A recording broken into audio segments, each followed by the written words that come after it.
Good morning my dear students. मैं हूं मुदिता और आप सभी का स्वागत है मुदिता आईएएस वॉरियर्स पर।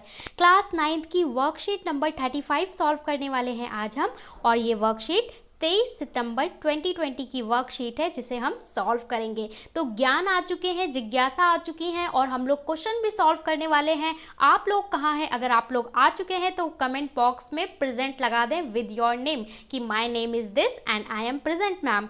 सो गाइज, देखते हैं आज हमें क्या पढ़ना है। गति वाला जो आपका चैप्टर चल रहा था उसी में हमने देखे थे कि गति के 3 समीकरण होते हैं, जिसमें से तीनों समीकरण में से पहला समीकरण हमने सिद्ध कर लिया था कि आखिर जो उसका फॉर्मूला बना है वो कैसे बना है, उसे हमने ग्राफ की मदद से सॉल्व किया था लास्ट वर्कशीट में। आज हम करने वाले हैं गति का जो दूसरा संबंध है या दूसरा समीकरण आप कह लीजिए, उसको हम सिद्ध करेंगे ग्राफ की मदद से, और आपको बहुत मज़ा आने वाला है क्योंकि ये बहुत ही आसान तरीके से मैं आपको समझाने वाली हूँ। तो देखो ज्ञान कैसे पूछ रहे हैं क्वेश्चन। जिज्ञासा दीदी, गति का दूसरा समीकरण क्या है और ग्राफीय विधि से इसे कैसे प्राप्त किया जा सकता है। वो पूछ रहे हैं कि आखिर दूसरा समीकरण कैसे बना है और ग्राफ की मदद से हम इसे कैसे निकाल सकते हैं। देखो आपके जिज्ञासा दीदी कैसे रिप्लाई करती हैं। ज्ञान, जैसे कि हम जानते हैं जब कोई वस्तु सीधी रेखा में एक समान त्वरण से चलती है तो एक निश्चित समय अंतराल में वह निश्चित दूरी तय करती है। मतलब कि त्वरण जो है वो समान है तो कोई निश्चित दूरी तय करेगी। वस्तु जब एक जगह से दूसरी जगह जाएगी तो कोई दूरी भी तय करेगी। तो वो कह रही हैं कि जिसे हम गति का दूसरा समीकरण S कहते हैं। S मतलब क्या होता है? S मतलब होता है दूरी, और दूसरा समीकरण क्या होता है? ut plus half AT square. ये इसका फॉर्मूला है बेटा, आप इसको एज इट इज़ याद कर लोगे, S equal to ut plus half AT square. तो वो कह रही हैं कि गति का जो दूसरा समीकरण है इसकी मदद से हम दूरी निकाल सकते हैं। जो भी ग्राफ में कोई वस्तु एक जगह से दूसरी जगह जा रही है तो इनके बीच की कुछ दूरी होगी, तो उस दूरी को हम इस दूसरे समीकरण की मदद से निकाल सकते हैं। समय एवं स्थिति संबंध बताता है ये दूसरा समीकरण, ज्ञात कर सकते हैं। गति का दूसरा समीकरण वस्तु के समय एवं स्थिति के बीच संबंध दिखाता है कि गति और उसके बीच में जो पोजीशन चेंज हुई, ठीक है, स्थिति जो बदली, उसके बीच में ये संबंध दर्शाता है। इस समीकरण को वस्तु के वेग समय ग्राफ से हम व्युत्पन्न कर सकते हैं या प्राप्त कर सकते हैं या सिद्ध कर सकते हैं। कैसे सिद्ध करेंगे वो आपको यहाँ पे समझाया गया है। थोड़ा ध्यान से देखिए, हमें सिद्ध करना है तो सबसे पहले आपको ग्राफ को समझना ज़रूरी है। ग्राफ को आपको कैसे, 2 ग्राफ आपको बनाने हैं। एक ग्राफ पहले मैं बोल देती हूँ कि आप जैसे घर से चले, ये आपका घर है, आपका जो घर है बेटा वो A पॉइंट पे है, और आप स्कूल गए, ये आपका स्कूल है, स्कूल आपका पॉइंट है B पे। तो जब आप घर से गए, घर से निकले, तो आपका कुछ इनिशियल यानी प्रारंभिक वेग होगा। तो प्रारंभिक वेग आपका u है, मैंने कह दिया A पॉइंट पर, यानी आपके घर पर गाड़ी का प्रारंभिक वेग u है। और जब आप स्कूल पहुंचते हैं तो वहां पे आपका वेग क्या हो जाता है, गाड़ी का वेलोसिटी या वेग क्या हो जाता है, v हो जाता है। तो यहाँ से यहाँ तक आपने जो दूरी तय की ना, उसी दूरी को हम ज्ञात करना चाहते हैं। तो उसको हम देख लेते हैं कैसे ज्ञात करेंगे बेटा। देखो ग्राफ में आपको कैसे दिखाना है, ये आपका ग्राफ है, यहाँ पे एक बिंदु O है, ये आपका घर हो गया। यहाँ से जब आप चले तो आप पहुँचे पॉइंट B पर, ये आपका A पॉइंट है, यहाँ से B पर। तो A पर आपका जो वेग है, यानी घर पे आपका वेग कितना है, u। B पर जब पहुँचते हैं तो आपका वेग कितना हो जाता है, v हो जाता है। यहाँ से यहाँ तक अगर मैं टोटल समय की बात करूँ, कुल समय, तो कुल समय कितना लिया गया है, t लिया गया है कुल समय। वेग मैंने बता दिया, प्रारंभिक u है, अंतिम वेग v है, समय हमने कितना लिया है, t लिया है। और अब हम क्या निकालना चाहते हैं, इसके बाद हमने क्या किया, इसके बाद हमने क्या किया, बिंदुओं को मिला दिया। B बिंदु से सीधा एक लंब खींचा और उसको नाम दे दिया C। ठीक है, ये हमारा C हो गया, ये O हो गया, ये A हो गया, ये B हो गया, ठीक है, और यहाँ पे हमने D नाम दे दिया। अब हम पूछ रहे हैं कि हम इसे सिद्ध कैसे करेंगे। सिद्ध करने के लिए इन्हीं पॉइंट्स को हमने ग्राफ पे दिखा दिया। ग्राफ में ये हमारे पॉइंट्स को बना दिया और इसके बाद हम देखिए कैसे सिद्ध करते हैं। एक समान त्वरण से चल रही किसी वस्तु का वेग समय ग्राफ देखिए, आप वो कह रहे हैं, देख लीजिए कि इसमें u नॉट इक्वल टू 0, यानी जो प्रारंभिक वेग है वो 0 के बराबर नहीं है। प्रारंभिक वेग देखो, आपको कुछ दिख रहा है ना, ये आपका प्रारंभिक वेग है, यहाँ से लेकर यहाँ तक। अगर यहीं पे होता तो 0 होता, लेकिन प्रारंभिक वेग का कुछ वैल्यू है, कितना है वो हमें नहीं पता, पर कुछ वैल्यू है, इसलिए हमने क्या लिख दिया, u लिख दिया। ये वेग बढ़कर b तक पहुँचते पहुँचते कितना हो जाता है, v हो जाता है। ठीक है, समय, और ये कह रहे हैं समय कितना लिया गया, समय t लिया गया, और जो त्वरण है, त्वरण कैसा है, समान त्वरण है, और त्वरण की वैल्यू कितनी है, a है। अब ये कह रहे हैं बिंदु B से x अक्ष पर एक BC, हमने क्या किया, यहाँ पे एक BC लाइन खींच दी, ये हो गई हमारा C पॉइंट।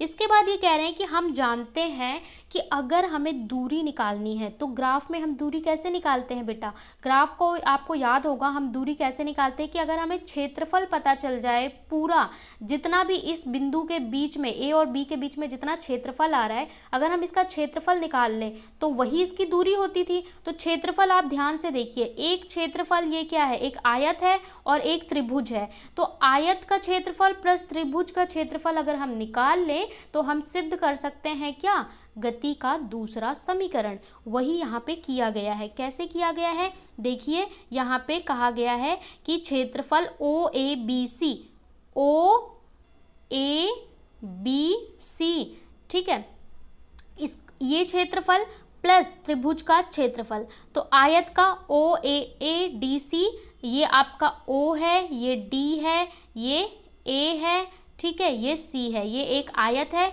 और त्रिभुज क्या है हमारा, ABD, ये आपका क्या है, त्रिभुज।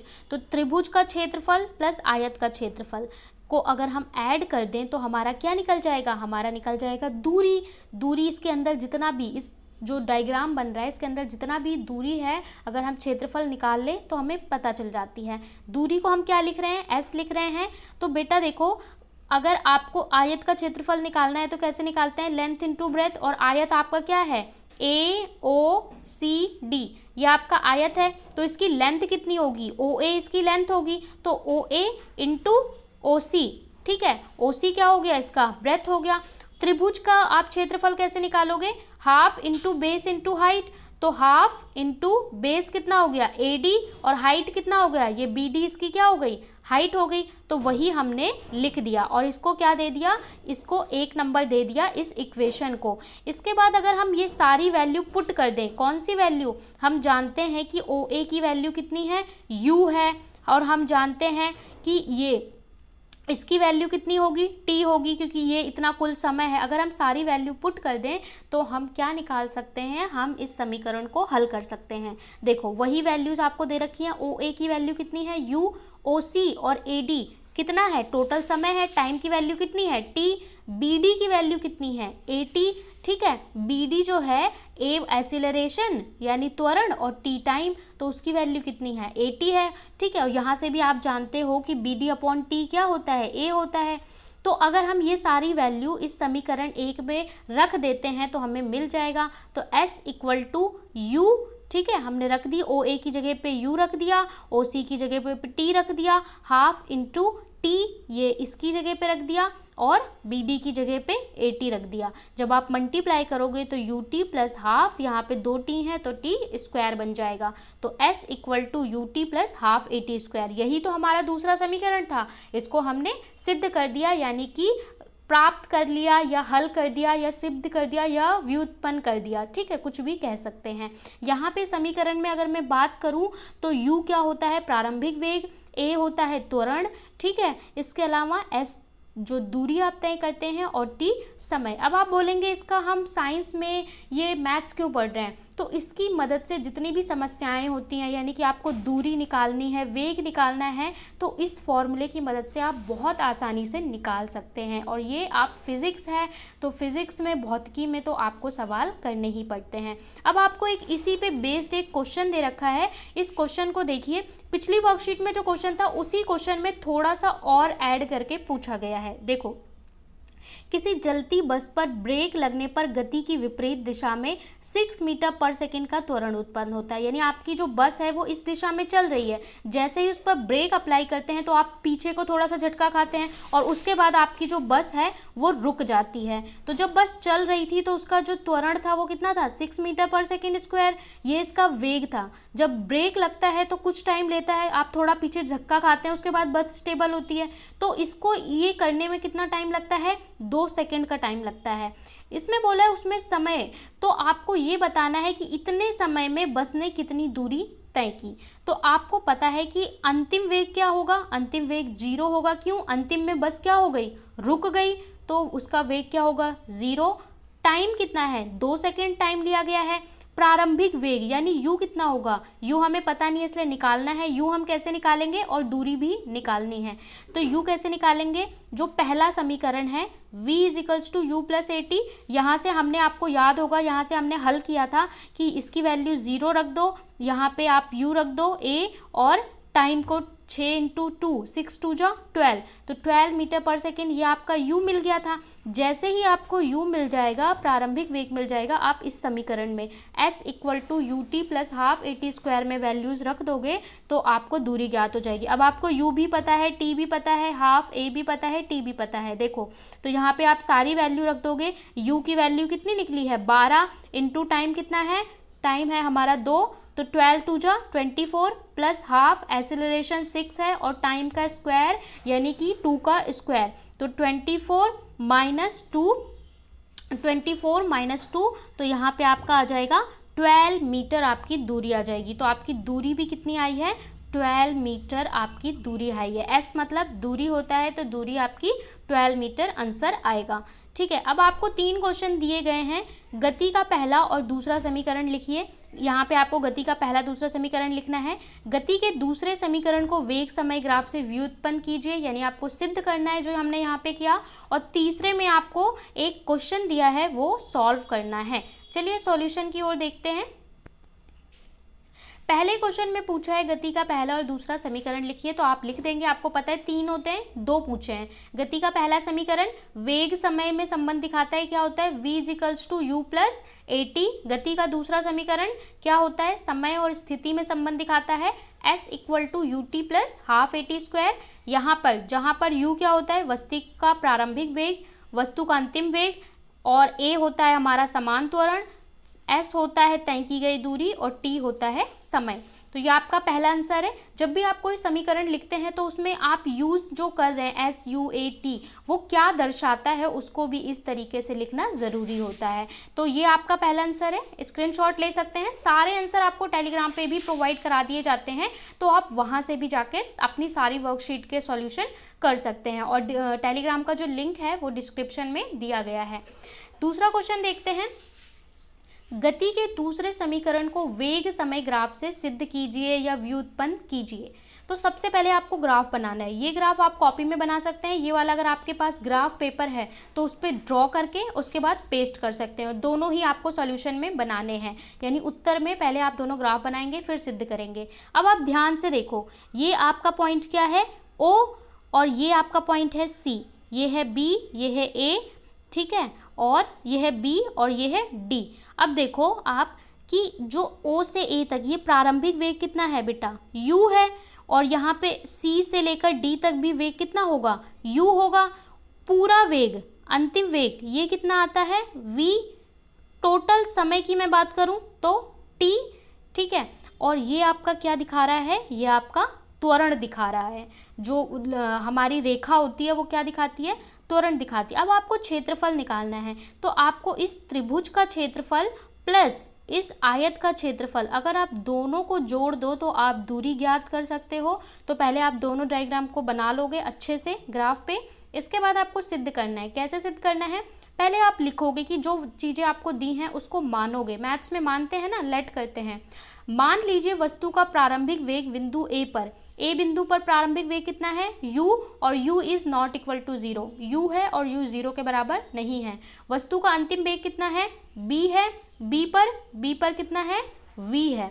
बिंदु A से B तक पहुंचने में कितना समय लगा, T समय लगा।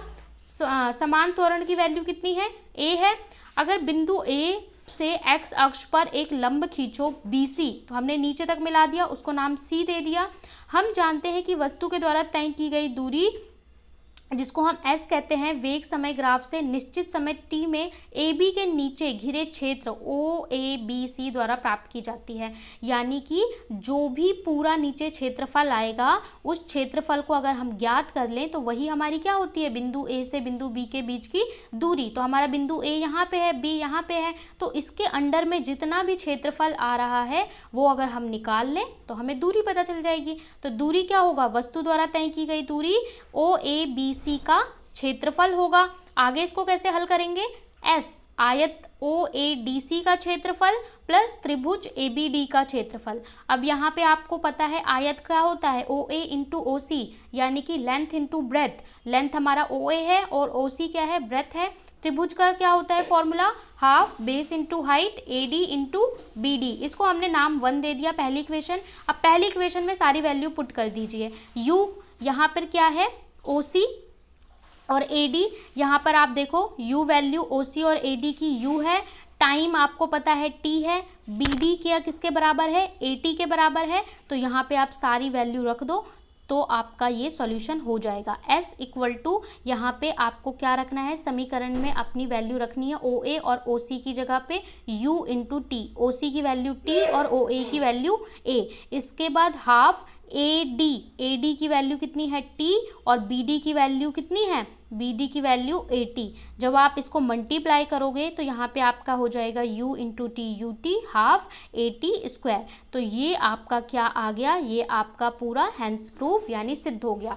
तो ये आपका कंप्लीट सेकेंड आंसर है, स्क्रीनशॉट ले सकते हैं। पहले आप दोनों ग्राफ ड्रॉ करेंगे, इसके बाद आप इसको इस तरीके से सिद्ध करेंगे। हमेशा पहले जो चीज़ें ले रहे हैं उसको मानेंगे, लेट करेंगे, उसके बाद फॉर्मूला लिखेंगे, उसके बाद आप प्रूफ करेंगे। ऐसे ही आपको कॉपी में करना है। इसके बाद देख लेते हैं नेक्स्ट प्रश्न। अगले क्वेश्चन में बोला है कोई कार एक समान रूप से 1 मीटर पर सेकंड स्क्वायर से त्वरित होकर 5 सेकंड में 5 मीटर पर सेकंड से 10 मीटर पर सेकंड की चाल प्राप्त करती है। क्वेश्चन को ध्यान से पढ़ो, सारी चीज़ें आपको मिल जाएंगी। बोला है कि जो कार है वो 1 मीटर पर सेकंड स्क्वायर, सेकंड में स्क्वायर लगा है मतलब क्या है, त्वरण है। त्वरण में क्या होता है, सेकंड में स्क्वायर होता है, और जो वेग होता है वो क्या होता है, मीटर पर सेकंड होता है। तो यहाँ से आपको पता चल गया त्वरण की वैल्यू कितनी है, 1 मीटर पर सेकंड स्क्वायर 5 सेकंड में। ठीक है, टाइम कितना है 5 सेकंड। 5 मीटर पर सेकंड से 10 मीटर पर सेकंड हो जाती है, मतलब ये प्रारंभिक वेग हो गया, ये अंतिम वेग हो गया। तो आपको कार के द्वारा तय की गई दूरी यानी कि S को निकालना है। तो कार का प्रारंभिक वेग क्या हो गया बेटा, 5 मीटर पर सेकंड। कार का अंतिम वेग क्या हो गया, 10 मीटर पर सेकंड। कार के द्वारा लिया गया समय देखो यहाँ 5 सेकंड दिखाया हुआ है कि 5 सेकंड में, तो 5 सेकंड में तो वो हो गया। इसके बाद त्वरण की वैल्यू क्या दे रखी है, 1 मीटर पर सेकंड स्क्वायर। 5 सेकंड में तय की गई दूरी आप कैसे हल कर सकते हो, जो गति का दूसरा समीकरण है S equal to UT plus half AT square. अब इसमें आप अगर आप वैल्यू पुट कर दोगे, देखो S equal to UT plus half AT square, U की जगह पे 5, टाइम कितना है 5, 5 5 जा 25 plus half AT square, A की जगह पे 1 मीटर पर सेकेंड और टाइम क्या है 5 का स्क्वायर यानी 25। तो आपका कुछ ऐसे बनेगा 25, 5 5 जो 25 प्लस 1/2 प्लस 1/2 और 5 का स्क्वायर यानी कि 25। तो आपका कुछ इस तरीके से आएगा कि 25 प्लस 25 बटे में 2। इसको कैसे सॉल्व करेंगे, एलसीएम लेके सॉल्व करेंगे। ऐसे कर सकते हो 25 दूनी 50 प्लस 25 अपॉन में 2 तो 75/2, 75 अपॉन में 2 अगर आप कर लोगे तो आपका क्या आ जाएगा 37.5 मीटर। तो 37.5। तो कार के द्वारा तय की गई दूरी 5 सेकंड में कितनी हो जाएगी 37.5 मीटर। ठीक है, 37.5 मीटर कार के द्वारा तय की गई दूरी आपका ये आंसर हो जाएगा। तो इस आंसर का आप स्क्रीनशॉट ले सकते हो। आपको समझ में आ गया होगा कि आप समीकरण को कैसे यूज़ करोगे क्वेश्चन को सॉल्व करने के लिए। इसी तरीके से प्रश्न पूछा जाएगा एग्जाम में, तो अच्छे से समझ लो और प्रैक्टिस कर लो। स्क्रीनशॉट ले सकते हैं। यहाँ पे हमने वर्कशीट बहुत आसानी से समझ ली। आपको समझ में आ गई तो वीडियो में लिखें कि यस मैम हमें समझ में आ गया। वीडियो को लाइक करें, शेयर करें और सब्सक्राइब करें और कमेंट बॉक्स में अपनी अटेंडेंस लगा दें कि हम प्रेजेंट हैं और हमें समझ में आ गया। Thank you so much. Study करते रहें। Bye bye, take care.